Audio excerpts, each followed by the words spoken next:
Well, as the Liberal government makes moves to speed up nation-building projects, it's also outlining some key benchmarks that projects will have to meet to be approved. Projects will have to strengthen Canada's autonomy, resilience and security, provide national economic or other benefits, have a high likelihood of being successful, advance the interests of Indigenous peoples, and contribute to Canada's objectives with respect to climate change. For more on the government's new legislation and what they hope to accomplish with it, Tim Hodgson is the Minister of Energy and Natural Resources, and he joins me now. Minister, it's good to see you. Thank you for coming in today. Good to be here. The projects need to meet 5 criteria to be approved for this fast-tracking process. How did you settle on those criteria, and who ultimately makes the call? Is it the Cabinet, the Prime Minister, if there's disagreement with a province, for example? Yeah. Look, I like to just go back for your viewers and say, how did we get here?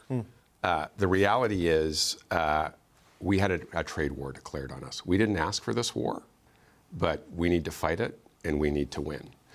The Prime Minister has been clear to do that. We are going to need to do things that we have never done before. And we're going to need to build at speeds we haven't built at, quite frankly, since the end of World War II. So to do that, this legislation is designed to do that. And I think we have, if we don't move forward at that speed, we have an analogy of where we could end up. I've had the privilege over the last couple of weeks since being sworn in as minister to spend time with a number of the different natural resources sectors. I look at the forestry sector. Right. In the forestry sector, we've been under free trade for 20-something years. In that time, the Americans have declared 5 trade wars against our industry. 4 times we have gone to the tribunals, and 4 times we have won our case, and they just continue to launch new trade wars. What is the result of that? The result of that, I'm somebody who lived in a small forest products town on the northern tip of Vancouver Island when I was a kid. I've spent a lot of time in that business in my private sector life. Those towns are hurting. Right. Those mills are closing. Those good jobs that keep the town alive are going away. That industry is really hurting given they're through 5 rounds of this. That same tactic is now being used across all industries. It's being used on steel. It's being used on aluminum. It's being used on autos. It's being used in canola. We need to respond with speed. We need to retool, as the Prime Minister says, retool our economy, rebuild our economy for the new world that we live in. Right. So you asked about those 5. They're really designed to ensure we are choosing projects that meet the moment and are a net benefit to Canada. And so these 5 criteria that we can go through if you like. No, we've laid them out, for the audience. But it's not just speed. This is trying to offer some certainty amidst the uncertainty, right? That if you hit these criteria, you're likely to get to yes. So the way it works is if a project is designated as a project of national interest, it's not if, but how. And so the legislation calls for the designated minister, and the Prime Minister said today that would be Minister LeBlanc in conjunction with the Cabinet, with the Prime Minister. Right. And if it makes that designation, there will be a clearly defined set of conditions. Those conditions will be publicly disclosed. And assuming that the proponent meets those conditions, they will be approved within that 2-year time period. So what that does is it gives proponents, it gives private sector certainty. What they need is certainty to put money to work. Right now, they don't have that. So we were both in Saskatoon, though you were in a more interesting room than the one that I spent most of my day in. There was a lot of projects put on the table. A lot of projects were raised by premiers.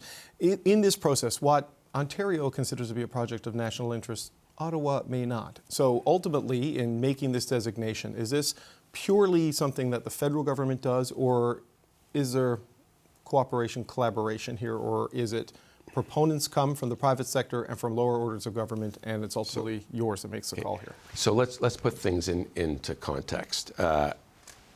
This government was elected 6 weeks ago. Cabinet was sworn in about 4 weeks ago.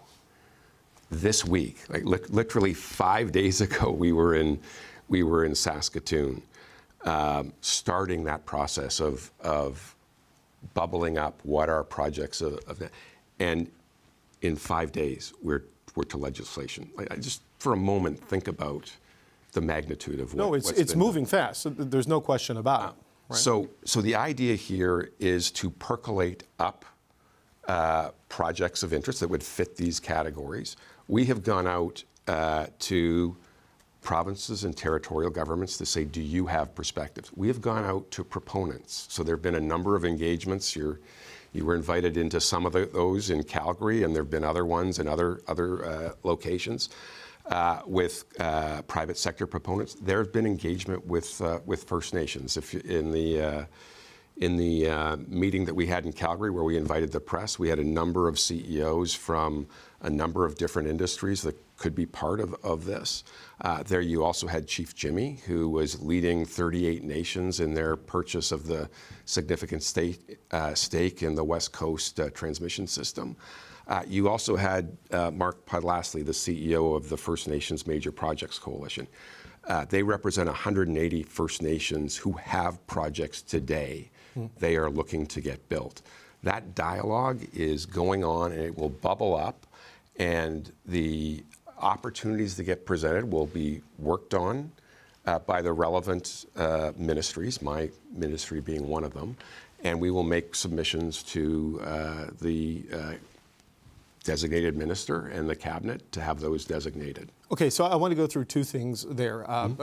You outlined. One is the Indigenous consultation requirements and some of the concerns that have been raised there, and then also getting alignment with premiers, provinces, and territories. Yeah. So on the Indigenous front, you've seen the concern expressed, right, by the AFN about the speed you're going at and the speed with which this legislation was presented to them and the time they had for consultation. Because, you know, it's a very decentralized structure inside a lot of Canada's First Nations groups. How do you reassure them? Yeah. Because the history of the country gives cause for skepticism if you're the chief of the AFN. So we are moving very quickly, and that it is not a speed that people are used to. And so, as the parent said, we have to do that if we're going to be successful in retooling our economy. But I like to make a couple of points. We reached out to First Nations at the same time we were reaching out to other governments. I would also say that we've had some engagements. The First Nations Major Projects Coalition just put out a press release. I'd love to read to you what they said. The measures set out in the legislation could mark a turning point in the Crown-First Nation relationship. It could help demonstrate that faster approvals and deeper reconciliation are not mutually exclusive, but mutually reinforcing. Chief Gale, who's the head of the First Nations Major Projects Coalition, said, this is a moment to build a modern, inclusive approach to major project development in Canada, one that moves at the pace of trust. And I can tell you from my private sector experience, I was the chair of a company called Hydro One.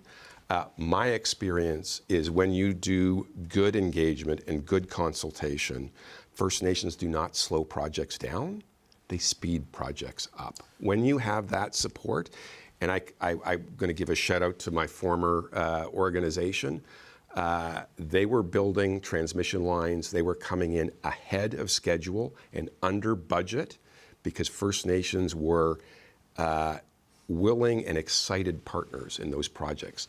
I could look at Cedar LNG, where we've got a really great project that is world-class, 51% owned by Indigenous people. That project is moving at a speed which is amazing, not in spite of First Nations, but because of First Nations. Yeah, the challenge becomes moving fast without it being rushed, and that is going to be that is what some of the concerns being raised. And I know in mid-July there will be a meeting with the AFN to go over some of these. And the legislation specifically calls for a First Nations advisory council to be advising the Major Projects Office.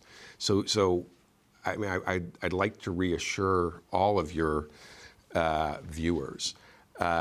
This legislation is not being designed with Indigenous consultation as an afterthought. It is right at the center of everything we do. In the legislation, it actually calls out Section 35 of the Constitution and calls out the requirement for pre-prior informed consent. There are challenges at the provincial level as well. We saw the optimism from Alberta Premier Daniel Smith on Monday about the mention of a pipeline and the possibility of a Northwest Energy Corridor to Prince Rupert or Kitimat. You heard what British Columbia has said, right? That David Eby is not a supporter of the idea. The Prime Minister said today he wouldn't force a project through an objecting province. So how does something like an oil pipeline to the Pacific Coast happen, even under this framework that wants to move fast and in cooperation with that sort of disagreement? So let's look at what the Western premiers did. They brought forward the idea of this Western corridor, the port to port to port, West Coast port to James Bay port to Arctic port. In the discussions that happened in the room, there is a recognition that it's not a single project in those corridors. Many, many, many projects were talked about in those corridors. Roads, railways, shipping terminals, transmission lines. In the Energy East, we were talking about offshore wind, onshore wind. There was discussions around SMRs and nuclear. I could keep going. There were obviously discussions about some of the carbon capture, things like pathways. I don't think we should be focusing on hypothetical.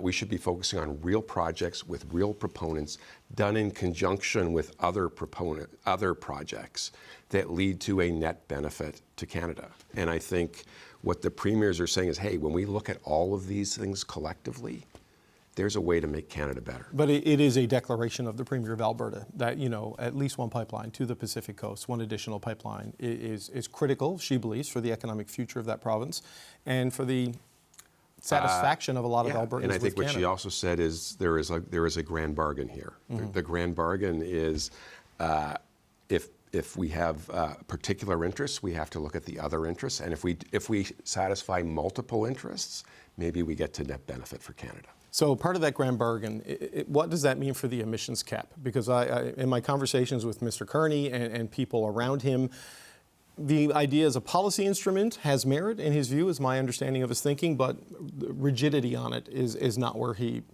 is taking this. And there are reports in the Toronto Star, for example, that looking at a compromise on the emissions cap, maybe even getting rid of it if, for example, the big carbon capture project from the Pathways Alliance goes ahead. Is that where your government is leaning in terms of part of this grand bargain? We're not going to talk about hypotheticals. We're not going to negotiate on CBC. What the Prime Minister has said over and over again is he's interested in results and not how we get there.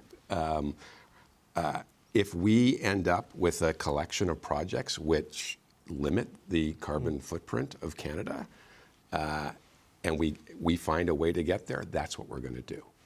Does that mean you're open to changing policy options like the emissions cap? Like we need to see specific projects. Well, the Pathways project is a real project with a proponent, right? So that's not a hypothetical. I think if we're dealing with the Pathways project, it is a significant decarbonization of the oil sands. Significant decarbonization of the oil sands. That's really interesting. That creates all kinds of options for what you can do with growing your energy sector. Right, but I guess we do have this report out there, and I know it's, again, something else Premier Smith and Premier Moe, and I think even former Newfoundland and Labrador Premier Fury would say the emissions cap sort of intruded on some of their abilities to manage the industry and was a political problem. So I just wonder, does this become something that's on the table as part of these conversations? I'm not going to presuppose. What the legislation says is a proponent comes forward, right. We figure out what we need to do in terms of where we want to get to, and we will deal with it through the Major Projects Office. Okay, but the decarbonization of oil for potential future pipeline was part of the communique that came out, and I know it's something you talk about. I know you're talking about upstream decarbonization in the extraction and exploration process. But, it's been criticized by some people, on your net zero advisory committee, even saying there is no downstream net zero. and that essentially this is adopting language to allow the oil industry to keep operating as usual. I mean, how do you respond to the criticism of that notion? Look, I think we need to look at all of the projects that are going to get talked about. You need to look at the LNG facilities where Canada is producing the cleanest LNG in the world that is absolutely being sought by our trading partners. That is being done in conjunction with Indigenous nations. That is a big win. I just want to, for a second, like the example of LNG in Canada is truly amazing. That was fostered by some modest support from the provincial government and from the federal government, up to maybe $1 billion in size. There has been $60 billion invested in that industry, and it is the cleanest natural gas produced anywhere in the world. It will be sought after. It will replace natural gas that is much dirtier and from places that none of us would want to support. That's good for Canada. But just, I guess, as a final point on this, Minister, because I've gone over time, but is it essentially saying that decarbonization at the production and exploration end is kind of the best we can do in the industry? Because downstream, it gets burned, that's what happens, right? Absolutely not. I can tell you I've had multiple conversations. Canada is rife with companies that are working on new technologies to further decarbonize our barrels. Both at source and at Tidewater. There's some really interesting ideas out there. Those could well be part of this process. Okay, this is going to be a continuing conversation over a number of years. I want to thank you for coming in today. Minister Hodgson, appreciate your time. Thank you. The federal government outlined significant legislation today to break down interprovincial trade barriers and speed up major national projects. In the mix of those potential nation-building projects is an oil pipeline, something not all the premiers agree on, but Prime Minister Mark Carney clarified today that projects that cross provincial boundaries will need the approval of those provinces. We will not impose a project on a province. We need consensus behind these projects, and we need the participation of Indigenous peoples. What's encouraging from the First Minister's meeting in Saskatchewan is that many provinces came together in support of projects that would stretch across provincial boundaries. So, for example, the Western and Arctic Corridor would be an example, or the Energy East Partnership. That's Energy East Partnership, not pipeline, to be clear. And that's an example where that consensus is forming, understanding that we need to work together in order for this to happen. Okay, someone with experience at a First Minister's table is former British Columbia Premier Christy Clark, and she joins me now. Christy Clark, it's good to see you. Thank you for being here. Yeah, thanks for having me. We've seen the legislation aiming to cut trade barriers, aiming to speed things up, all in response to the threat of Donald Trump. What do you make of the challenges that lie ahead of this all working? Well, I think it's fantastic that we have a government who wants to really take the bull by the horns here and is responding to that threat that Donald Trump presents. I mean, it's so important that we diversify our markets, and energy is the most important of all of the things we have to sell that we can put to the market now. So I think it's a great change in that respect. I think seeing the premiers come together is really good.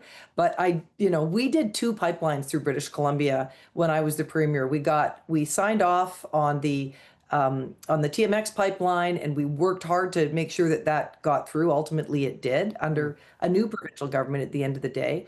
And the same with the Coastal GasLink pipeline. With the LNG plant, that was also our project. So, as you say, there's a lot of experience you learn on the ground about how hard this stuff is. And I would argue in this case, I mean, the 2 big issues in British Columbia are going to be seeking Indigenous consensus Sure. and getting it. And the other one, though, I think is going to be even harder, is getting the consensus of the provincial government here. Because you noticed that David Eby didn't make it to that Premier's Conference, probably the most consequential Premier's Conference since I got involved in politics.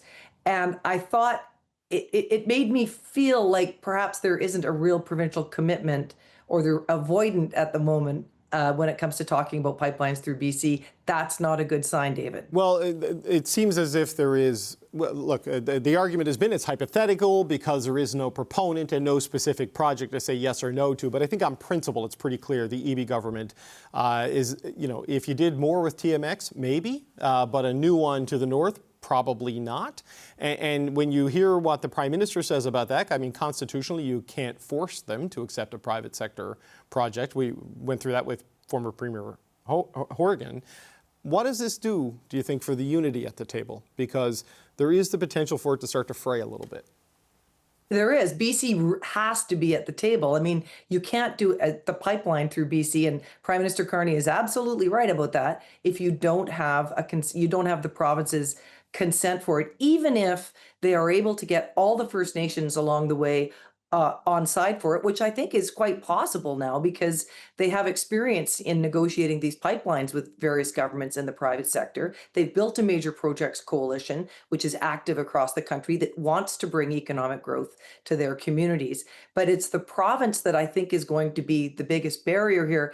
And David, I don't need to remind you that there is a big difference between maybe, possibly, and yes. What we need to hear from the government in British Columbia is yes, we want to try and figure out how to get there. And we're not there yet. Yeah, and maybe they won't get there. I mean, who knows, right? But because, we saw that with TMX, and it took the Trudeau government buying and building it themselves so that the federal government could use its authority to get there. But on the speed at which the Prime Minister wants to go here, he seems capable of doing it. I think industry might be capable of doing it. But you look at the skepticism from some First Nations leaders of wanting to go that fast and make sure their rights are not sort of ignored or trampled or pushed to the side. British Columbia has a lot of experience with this. I mean, what do they need to do to make sure that a sped up project isn't a rushed process? Yeah, so just, for your viewers across the country, David, 203 First Nations in British Columbia. Most of them entirely distinct from one another, 40-something languages still spoken in them, most of them untreated. That adds a lot to the complexity of it.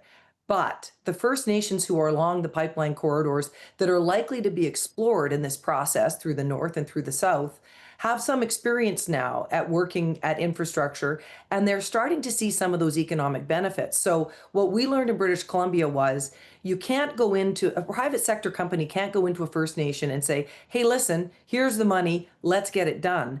First Nations are not thinking just about the financial transaction. Right. When you go in, they need the provincial and the federal government to be at the table negotiating separate deals about how do you give us a decent school? Why are you continuing to take our children away and putting them in foster care? What are you going to do about housing in our communities? Those things matter for those communities just as much.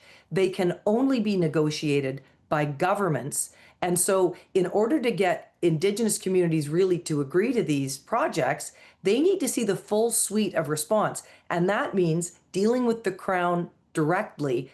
And that's going to take a lot of work from the province and the feds, but we did it. We did it for 2 pipelines. Those communities are now seeing the benefits of that, and lots of them are looking around and saying, you know what, we want some of that too. But whether it's a pipeline or any kind of project, can you do it, something that comprehensive and complex with often decentralized leadership structures within First Nations, because it's not a CEO to CEO type thing. Can you do it in the timeline that lets you build these projects and get them moving within the 2 years they're setting for themselves? We started for the pipeline work probably 2013, and we had a lot of it done in a few years. I mean, it was probably 4 years for some of it. And the Wet'suwet'en issue, because of the issues of decentralization you've just addressed there, are sometimes still a problem. But they happened. Didn't happen as fast as they did, as would have liked. But I do think, again, because so many First Nations are more experienced at this, because they have started a major projects coalition, which has been very active and led by their chiefs who really want to create economic growth and really want to create opportunity for their communities, there's just a stronger willingness to get it done now than there was when I started these 2 projects, or started working on these 2 projects way back in 2011. It's been a long time. There's been a lot of change and a lot of development. And I think some First Nations on some of those corridors might be prepared to get it done in 2 years. I don't think, though, you can go to them and say, look, hey, we know, we've been terrible to you for 100 years, but now we're going to say you have to get this done in 2 years or we're going to force it on you. That's not the way to think about it. I think the government has to appear to be flexible, have a timeline, hope that they can meet it. And if it's a little bit over time, that's okay. But I think we have to walk in with an open hand of friendship and an open mind with the First Nations if we want to really start on the right foot. Yes, and to be fair, the Prime Minister certainly indicated that's how he's going to do this. It's not about imposing. It's just there is a lot of history there and not a lot of time. Christy Clark, we're out of time. I want to thank you for joining us. This is former BC Premier Christy Clark. Thank you. Hodgson also talked about decarbonization there. Some of Canada's climate scientists and advocates are taking issue with that term, specifically the way the Prime Minister described the potential for new pipelines at the First Minister's meeting on Monday. Within the broader context of national interest, the interest is in, as mentioned in the press release, decarbonized barrels. So working alongside forms of decarbonization for those barrels. That is absolutely in our interest. Simon Donner is a professor and climate scientist at the University of British Columbia. He's also co-chair of Canada's Net Zero Advisory Body, which advises the government on how to get to net zero emissions by 2050. Simon Donner, it's good to see you. Thank you for being here. Thanks for having me on. You heard what the Prime Minister said in Saskatoon, and you were quoted in the Toronto Star this week saying Mark Carney was using fossil fuel marketing speak. Why do you think it's misleading to talk about decarbonized barrels of oil? I understand what the Prime Minister and what the First Ministers are getting at, that we want to decarbonize the production, the processes used to produce oil. But to be clear, there is no such thing as decarbonized oil, so we just really shouldn't say it that way. Oil contains carbon. It's about 85% carbon by weight, crude oil. And if you burn it, it emits carbon dioxide. And nothing Canada can do is going to change that part of it. We can do things to try to reduce the emissions from producing oil, but we can't get rid of the carbon from the oil. So it's really the wrong way to talk about it. Right. And Tim Hodgson, the energy minister, his office did clarify they are talking about the production and the exploration, not the downstream uses, because if you do burn oil, it doesn't matter how clean it was at the front end. At the back end, oil is oil. But what about the argument that it can be used differently? You know, Daniel Smith talks about 60% of bitumen goes into asphalt, so it's not the same emissions profile. Petrochemical uses, for example, plastics. Can you get to a point where from A to Z, you get a zero emission barrel? If we wanted to produce oil from, the oil sand, put bitumen from the oil sands and use it for other purposes and never burn it, there's no combustion, that doesn't produce carbon dioxide. There would be nothing wrong. That would, not contribute to climate change, at least not from the use of the products. But that's not what the majority of the products are being used for. The majority of it is being refined into oil and being burned in vehicles, basically. Yeah, and look, I'm certainly not suggesting that is the reality. Yeah, no, I get you. Yeah. I'm not trying to suggest that is the reality. I appreciate where it's going, but Alberta Premier Daniel Smith, she's advocating to pair new pipelines with this carbon capture project that the Pathways Alliance is behind, $16.5 billion that, the government seems to think has a lot of potential here. I mean, how far could fast-tracking that project go to decarbonizing oil, the way the government describes it in the oil sands? Yeah, and there's two issues here. The first of them is just how effective could the project be, right? And so carbon capture and storage, there are projects that exist out there in the world, nothing of the scale that is being discussed. And the capture project, it doesn't, it refers to the carbon dioxide from certain processes. So it wouldn't be able to capture all of the carbon dioxide and other greenhouse gases produced through the production of bitumen from the oil sands. Right. And of that which is captured, not all of it is actually stored and buried in the ground. And we can look at the data from, say, Boundary Dam, a project that's in Saskatchewan, where oftentimes how much is being captured is less than 50%. And again, another reason we have to be careful with talking about it as decarbonized, because we're unlikely to actually get the emissions from production down to zero. But the other piece is whether we trust this is really going to go ahead. And that piece is, I think, a lot more complicated. Yes, so it's a situation where this is on the table. There have been suggestions from the federal government of flexibility on the emissions cap for the oil sands, with some reporting in the Toronto Star this week that there's even looking at maybe scrapping it should something like this go ahead. The consumer carbon tax is gone. I mean, when you look at all of this, what do you make of the ability of the country to get to net zero by 2050? I appreciate that Donald Trump forces a bit of a recalibration in your thinking to provide for your citizens, but on the emissions direction, where do you think this goes? So right now, the oil and gas represents about 30% of Canada's emissions. And the key thing is that most of the other sectors, emissions are actually declining, and that decline is accelerating. And so if we don't get a hold of oil and gas emissions in the next few years, it's going to be an even bigger fraction of Canada's emissions. We need to do something about it. Our advisory body was clear about that in our advice to the government last year. If it's not going to be the emissions cap, it has to be something else. And so the piece that gives me a lot of pause here when we talk about this idea of a grand bargain, trading a pipeline for funding the Pathways or building the Pathways project, is that if Alberta and the industry, if the Alberta government and the industry was really on board with this deal and we're going to see the whole thing through, why all of the ardent opposition to the oil and gas cap or to the alternative strengthening the industrial pricing system? Because the point of those policies is the same thing, to decarbonize the production of oil and gas. So I would be very uneasy if I was the federal government about this promise. Don't worry, we're going to build a Pathways project and it's going to capture all of the emissions. I would want a lot more proof that this is going to happen on the ground, because we've kind of been through this before. In a way, there was a tacit promise when TMX was built that there would be acceptance of greenhouse gas emissions restrictions from oil and gas production. But Alberta's been fighting that, and the industry's been fighting. Well, it was Rachel Notley who made that promise, right? Not Daniel Smith, right? So political circumstances changed, right?